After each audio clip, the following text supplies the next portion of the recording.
Lamentablemente tenemos que comenzar esta rueda de prensa mencionando la violencia machista que se ha cobrado 3 nuevas víctimas. Y digo 3 porque han sido 2 criaturas calcinadas por su padre y además la madre de esas criaturas, porque el objetivo es hacerle daño a las mujeres.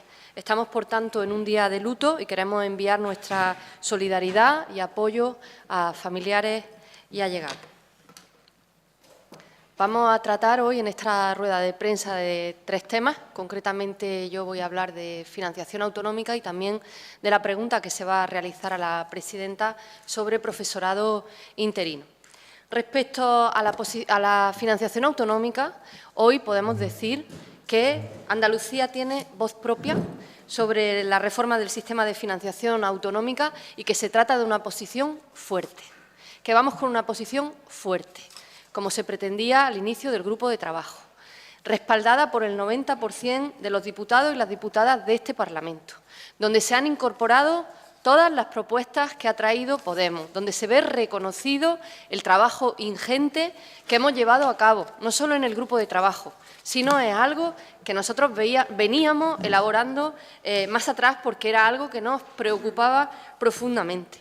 Lo que no podemos entender de ninguna manera es que Ciudadanos se quede fuera del acuerdo que pueda ser el acuerdo tal vez más importante de toda esta legislatura. Nos parece inexplicable que eligiendo entre una financiación justa para Andalucía o los intereses de su partido en Madrid, se quede con los intereses de su partido en Madrid, porque en este caso de lo que se trataba era de militar por Andalucía. Nos parece un éxito que se consolide, que se pueda consolidar una reforma del sistema de financiación autonómica en España y que esa reforma tenga y pueda tener acento andaluz. Y eso es lo que esperamos ahora del Gobierno, que defienda esa propuesta con acento andaluz.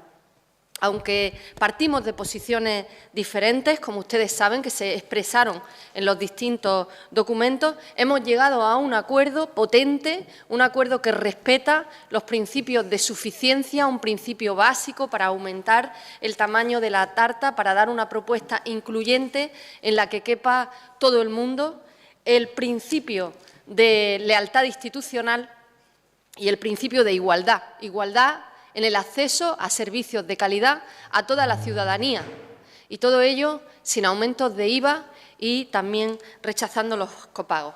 Nos parece este documento un logro para nosotros porque acaba con la infrafinanciación absoluta y relativa que ha sufrido Andalucía, porque es un documento donde se milita por Andalucía y también se avala una tesis que ha defendido Podemos Andalucía desde que llegó a este Parlamento, y es que las políticas de austeridad siempre han sido un problema, siempre han sido el problema y nunca la solución. La recuperación llegará a todo el mundo, por mucho crecimiento del Producto Interior Bruto que haya. La recuperación va a llegar a todo el mundo solo cuando paren esas Olimpiadas de la austeridad que empezaron hace ya casi una década Partido Popular y Partido Socialista y que han mermado sistemáticamente los recursos para nuestros colegios y nuestros hospitales públicos. Es preciso recuperar los pactos de iguales, los pactos de convivencia que se han roto durante esa prácticamente, como digo, una década. Y esto es eso. Esta propuesta de financiación autonómica es una recuperación de un pacto de convivencia que ponemos al servicio no solo que tenemos para Andalucía, pero que ponemos al servicio de otras comunidades autónomas. Quiero destacar que frente a la prioridad que se ha dado en otras ocasiones al pago de la deuda, en este documento lo que se pone por delante es el establecimiento de un suelo, de una inversión suelo para educación, con un 5% del Producto Interior Bruto, sanidad 7%, servicios sociales 2% en los presupuestos de la comunidad, en los diferentes presupuestos. La propuesta fortalece la autonomía política y financiera de las comunidades autónomas y representa una enmienda a la totalidad de la legislación de austeridad, mal llamada legislación de estabilidad, acordada por Partido Popular y Partido Socialista en sus inicios, pero desarrollada con toda su crueldad por el Gobierno de Mariano Rajoy. Cuestiones tan relevantes como la financiación autonómica o como las pensiones Son cuestiones que deberían quedar apartadas del debate partidista, que tendría que dar igual que gobernara azul, que gobernara rojo, que gobernara morado. La garantía, la certidumbre en torno a los hospitales públicos, los colegios públicos, educación, sanidad, servicios sociales, pensiones, tendría que ser algo que no se debería debatir y, por tanto, la garantía de esos recursos. Y esto es lo que se consigue con esa propuesta de financiación autonómica.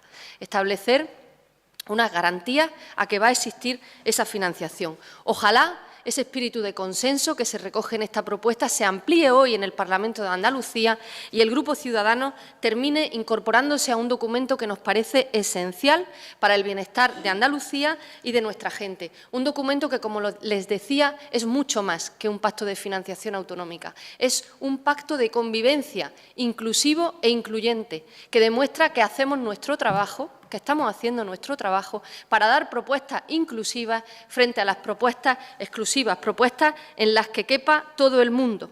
Es nuestra obligación y, por tanto, nosotros, cada propuesta que hagamos, les quiero decir que es copyleft, que la ponemos al servicio de quien quiera incorporarla. Por otra parte, me gustaría destacar también la pregunta que Podemos Andalucía va a mañana formular a la presidenta del Gobierno relativa a la situación del profesorado interino en Andalucía. Un colectivo que, como ustedes saben, ha sido especialmente castigado por los recortes en Andalucía, que además ha estado condenado a la precariedad laboral pese a trabajar para la Administración pública.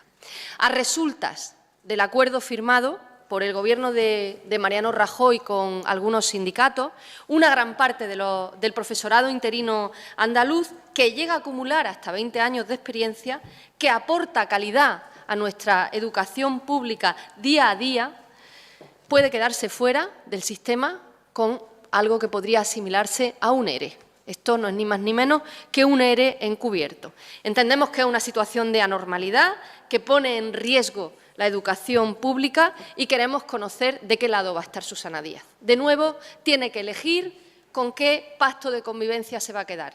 Si con el inclusivo, con el del profesorado interino andaluz, para favorecer de una vez por todas su incorporación en condiciones de estabilidad, las plantillas de los centros escolares, o con el excluyente de Mariano Rajoy, si le va a hacer el juego de nuevo a Mariano Rajoy. Nosotros esperamos del Gobierno andaluz mayor implicación y un desmarque claro respecto a medidas que solo aportan precariedad, que, como les digo, rompen de nuevo esos pactos de convivencia y atacan a esa gente que ha estado en primera línea de lucha contra los recortes. Porque si la educación en Andalucía ha sobrevivido a los recortes, ha sobrevivido a la Ley Montoro, a las leyes de austeridad, ha sido gracias al trabajo conjunto y a esa lucha sin cuartel en la que ha estado el profesorado, en la que han estado las familias y en el que han estado las AMPAs. Esas AMPAs pagando las pizarras digitales, esas AMPAs poniendo también, por ejemplo, ventiladores en algunos centros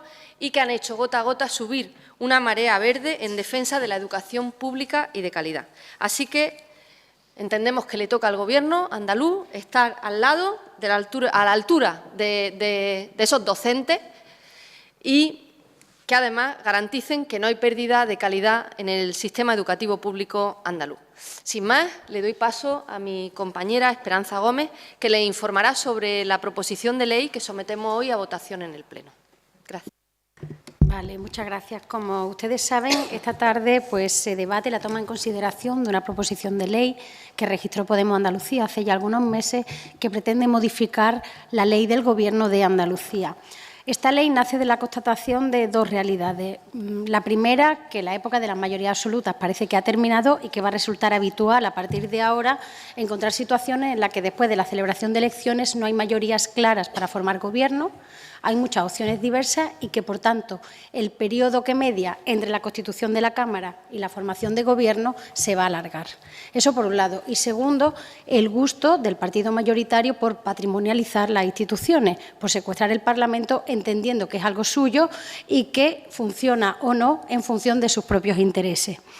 ¿En qué periodo pretende incidir esta proposición de ley? Pues, como le decía, es un periodo muy concreto, el periodo que media entre la celebración de elecciones y la consecuente constitución de la nueva Cámara, del nuevo Parlamento, y la investidura de la nueva presidencia del Gobierno.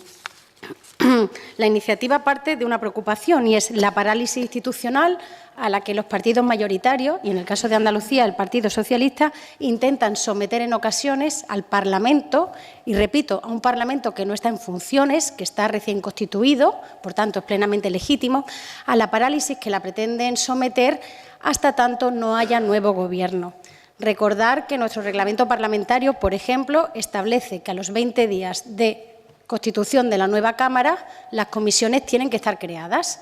Y, sin embargo, aquí esto es algo que no se produjo hasta mucho tiempo después, no se cumplió el reglamento parlamentario porque se quería utilizar como medida de presión la parálisis institucional del Parlamento para lograr un acuerdo para la investidura de Susana Díaz.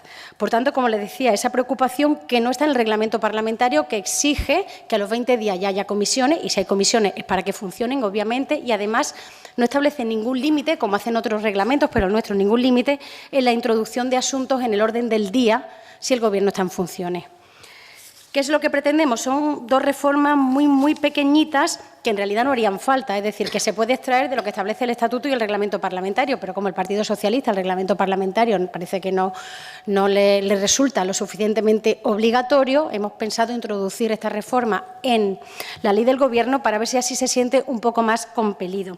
Primero, aclarar, y digo aclarar porque, repito, no es algo que se establezca ex novo, aclarar la posibilidad de que el Parlamento, salido de las urnas, pueda legislar aunque el Gobierno esté en funciones. Obviamente es un periodo relativamente breve, pero lo que no se puede es pretender que el Parlamento no pueda hacer nada. El Parlamento podría iniciar la tramitación de proposiciones de ley que parten del propio Parlamento, mientras el Gobierno está en funciones, con un límite. Y es que aquellas normas, aquellas proposiciones de ley que impliquen una alteración presupuestaria requieren que el Gobierno las acepte o no. Es decir, existe la posibilidad de veto. Como el Gobierno está en funciones, no puede dar ese veto, no podríamos legislar sobre iniciativas que alteren el presupuesto. No sé si me he explicado, ¿vale? Sería simplemente aclarar que el Parlamento recién constituido puede iniciar la tramitación legislativa de normas siempre y cuando esa norma no acabe alterando el presupuesto en vigor, porque para eso nos hace falta un Gobierno recién constituido, un Gobierno que no esté en funciones, que diga si veta o no, porque así está recogido en el Estatuto y en el Reglamento Parlamentario, ¿vale? Y, en segundo lugar, la segunda aclaración, porque yo ni siquiera diría que estamos creando algo nuevo, es asegurar que el Gobierno en funciones somete su actividad al control político del Parlamento salido de las urnas. Sabemos que la actividad de control se basa en que el Parlamento es el que elija al Gobierno, eso es cierto, y que en este caso no se da esa correspondencia. Tenemos un Gobierno en funciones con un Parlamento nuevo. Pero ¿qué sucede? Que ese Gobierno en funciones está más controlado que nunca, está más limitado que nunca, porque, precisamente por estar en funciones, solo puede dedicarse, dice la Ley del Gobierno, al despacho ordinario de los asuntos públicos y a cuestiones de urgencia. Esa es la teoría. Y, sin embargo, si se excediera de ese tipo de actuaciones, no tiene ningún órgano que políticamente le pida explicaciones. En consecuencia, el Parlamento, que sí tiene la legitimidad que le han dado las urnas, debería poder controlar la actividad del Gobierno que está en funciones. Eso es algo que se admite en otros ordenamientos. De hecho, el Congreso de los Diputados así ha sucedido. Y os pongo un ejemplo práctico, ¿no?, que fue lo que nos llevó a pensar en esta situación. No sé si recuerdan, estando el Gobierno de Rajoy en funciones, sabéis que se ha tirado mucho tiempo en funciones, sucedió en febrero del año pasado una cumbre europea en la que había que tomar dos decisiones fundamentales. La cuota de refugiados que se iban a admitir en la Unión Europea y, además, decisiones relativas al Brexit.